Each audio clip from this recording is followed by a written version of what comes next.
안녕하세요. 하이봄성형외과 우경식 원장입니다. 코 수술 후 관리에 대해 설명을 드리겠습니다. 이제 코 수술은 크게는 전체 코 수술, 코끝 성형, 혹은 비개방으로 한 연골 묶기 이렇게 있을 수 있겠는데요. 연골 묶기 같은 경우에는 비개방으로 해서 비주에 절개창이 없고 코 안에만 절개선이 있기 때문에 역시 그 안쪽 봉합이 되어 있는 부분에만 안연골을 하루 한두 번 정도 발라주시면 되고요. 봉합사는 아까 말씀드린 내측절개와 마찬가지로 일주일에서 3개월 사이 저절로 녹아서 없어지게 됩니다. 그래서 별도 실밥 제거는 필요하지 않기 때문에 일주일 정도만 그냥 안연골 발라주신다 생각하시고, 이후에는 사실 특별한 관리는 필요하지 않으신데 역시 안쪽에 있는 딱지를 억지로 제거하신다든지 한 달 이내에 코를 강하게 푼다든지 이런 거는 피하는 게 좋으십니다. 그리고 점막이 간혹 붉어지거나 짓무르거나 허는 경우가 있을 수 있는데요. 그런 경우에도 억지로 이제 그 부분을 너무 자극 주지 마시고 저희가 드리는 안연골을 한 번씩 발라주시면 증상 완화에 도움이 되십니다.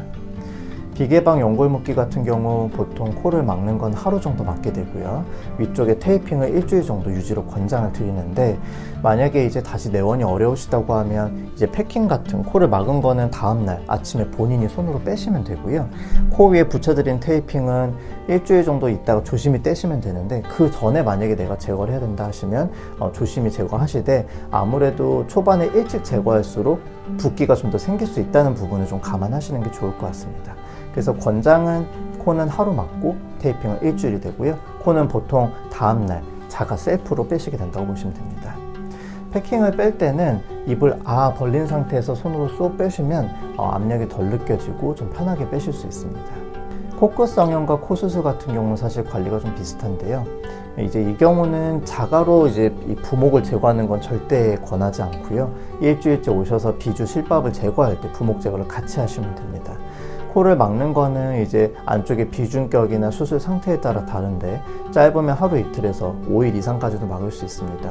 통상적으로는 어차피 코끝 성형이나 코 수술 후에 항생제 치료를 오셔야 되기 때문에 치료 오셨을 때 저희가 패킹을 제거해드리고 있으나, 혹시라도 지역이 좀 멋이다든지 아니면 치료 일정이 맞지 않는 경우에는 역시 이런 패킹도 아까 말씀드린 똑같은 방법으로 제거하시면 될 것 같습니다. 이후의 관리는 이제 모든 코 안에 절개를 했을 땐 동일한데요. 최소 한 달 정도는 코를 후비거나 코를 푸시면 안 되고, 3개월까지도 가능하면 코를 후비거나 푸는 걸 많이 안 하시는 게 좋습니다. 흔히 이제 코 수술에 염증이 생기는 가장 흔한 원인 중에 하나가 이제 코가 일시적으로 예민해지면서 콧물이 나고 그러면서 이물질 같은 게 쌓일 수 있는데, 그런 걸 무리하게 제거하다가 점막에 상처가 나고 그 상처난 부분으로 감염이 되는 경우가 흔하기 때문에 환자분들께서 좀 불편하시더라도 이걸 좀 잘 지켜주시는 게 좋을 것 같고요. 당연한 얘기지만 금연금주는 사실 수술 후 회복의 가장 기본이라고 보시면 될 것 같습니다.